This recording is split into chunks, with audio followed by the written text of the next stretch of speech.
بسم اللہ الرحمن الرحیم۔ السلام علیکم ورحمۃ اللہ وبرکاتہ۔ عورت کو چھونے سے وضو ٹوٹ جائے گا یا نہیں؟ عورتوں کے مسائل، وضو کے مسائل۔ رسول اللہ صلی اللہ علیہ وآلہ وسلم نے اپنی بیویوں میں سے کسی کو بوسہ دیا پھر وضو کیے بغیر نماز پڑھی، مگر اس کی صحت پر کلام ہے۔ نیز اس قول کی تائید اس سے بھی ہوتی ہے کہ یہ تو معلوم ہے کہ لوگوں کا اپنی عورتوں کو چھونے والا معاملہ وہ ہے جس میں عموماً لوگ مبتلا ہوتے ہیں، اور آدمی اپنی بیوی کو تو چھوتا ہی رہتا ہے۔ اگر ایسا کرنا وضو کو توڑنے والا ہوتا تو نبی کریم صلی اللہ علیہ وآلہ وسلم اپنی امت کے لیے ضرور اس کی وضاحت فرماتے، اور صحابہ کرام رضی اللہ عنہم کے درمیان اس کا بیان مشہور ہوتا۔ جبکہ کسی ایک صحابی سے بھی یہ مروی نہیں کہ کوئی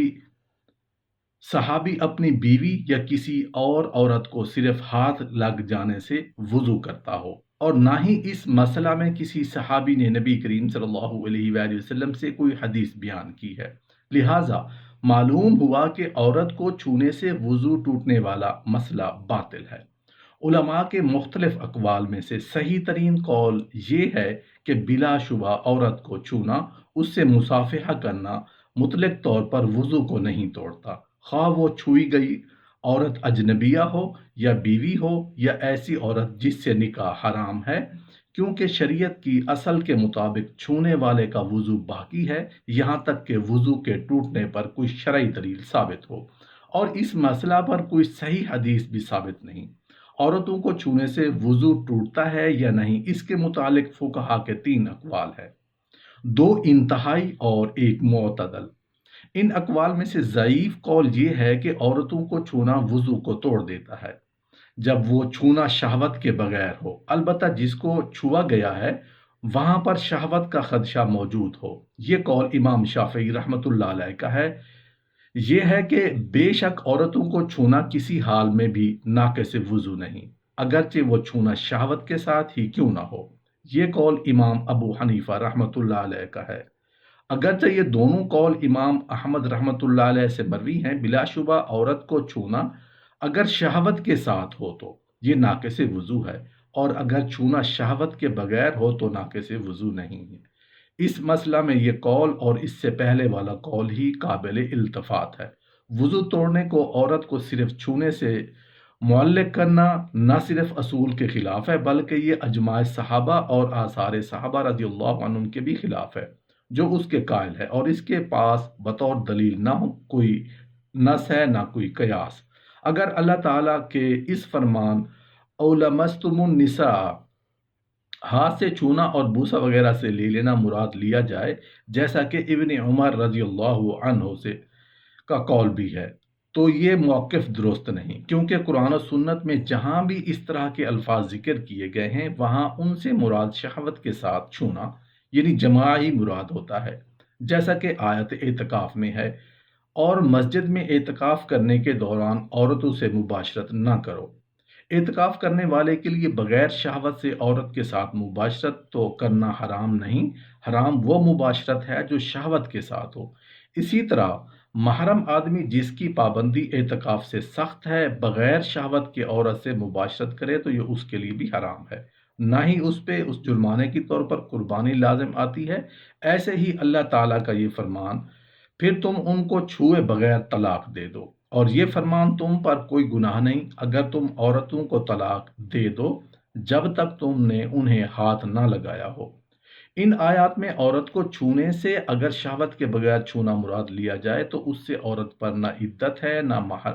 مہر لازم آتا ہے، اور نہ ہی سسرالی رشتوں کی حرمت ثابت ہوتی ہے، اور اس پر علماء کا اتفاق ہے، برخلاف اس کے کہ اگر اس نے عورت کو شہوت سے چھوا البتہ وطی اور دخول نہیں کیا تو اب حق مہر لازم ہونے میں امام احمد نے کے مذہب میں علماء کے درمیان مشہور اختلاف ہے۔ جس شخص کا یہ خیال ہے کہ اللہ تعالیٰ کے اس فرمان اولمستم النساء میں چھونے سے مراد ایسا چھونا بھی ہے جو شہوت کے بغیر ہو، تو وہ قرآن کی لغت سے دور چلا گیا، بلکہ اس نے عرف عام کی لغت کو بھی ترک کر دیا۔ حالانکہ وہ چھونا جو میاں بیوی کے درمیان ہوتا ہے اس سے مراد شہوت کے ساتھ چھونا ہی ہوتا ہے، جیسا کہ جب میاں بیوی کے درمیان وطی کا ذکر ہو تو اس سے مراد فرج عورت کی اگلی شرمگاہ میں وطی کرنا ہی ہوتا ہے، نہ کہ عورت کی دوبارہ یعنی پچھلی شرمگاہ میں۔ نیز وہ یہ نہیں کہتا کہ بلا شبہ یہ حکم مطلق عورتوں کی اس قسم کے ساتھ خاص ہے جس سے شہوت پوری کی جا سکتی ہو۔ رہی وہ عورتیں جو شہوت کا محل نہیں ہیں، جیسے وہ عورتیں جن سے نکاح حرام ہے اور چھوٹی بچی، تو ان کو چھونے سے وضو نہیں ٹوٹتا، یہاں اگر اس شخص نے آیت کے ظاہری الفاظ کا سہارا لے کر مطلق چھونے سے وضو ٹوٹنے کا دعویٰ ترک کر دیا اور ایسی شرط عائد کر دی جس کے اس کے پاس نص و قیاس کی صورت میں کوئی دلیل نہیں، جبکہ منصوص دلائل شہوت کے ساتھ عورت کو چھونے اور بغیر شہوت کے ساتھ چھونے میں تو فرق کرتے ہیں، مگر شہوت کی جگہ میں چھونے اور غیر شہوت کی جگہ میں چھونے کے درمیان کوئی فرق نہیں کرتے، اور یہ چھونا تمام عبادات میں مؤثر ہے، مثلا احرام، اعتکاف اور روزہ وغیرہ۔ اور جب یہ قول ایسا ہے کہ جس پر نہ ظاہری الفاظ دلالت کرتے ہیں اور نہ ہی قیاس، تو ثابت ہوا کہ شرع میں اس کی کوئی اصل اور دلیل نہیں، اور جس نے وضو کے ٹوٹنے کو ایسے چھونے سے متعلق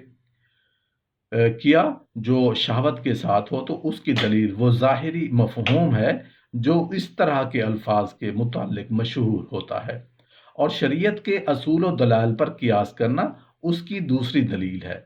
اور جس کسی نے چھونے کو کسی حالت میں بھی ناقص وضو قرار نہیں دیا تو وہ اس لیے کہ اس کے نزدیک چھونے سے مراد جماع ہے، جیسا کہ اس فرمان باری تعالیٰ میں ہے، اور اگر تم انہیں اس سے پہلے طلاق دو کہ انہیں ہاتھ لگاؤ، یہاں چھونے سے مراد جماع ہے۔ اس مفہوم کی اور بھی بہت سی آیات موجود ہیں، احادیث میں سے اس کی دلیل کے طور پر یہ حدیث پیش کی جاتی ہے۔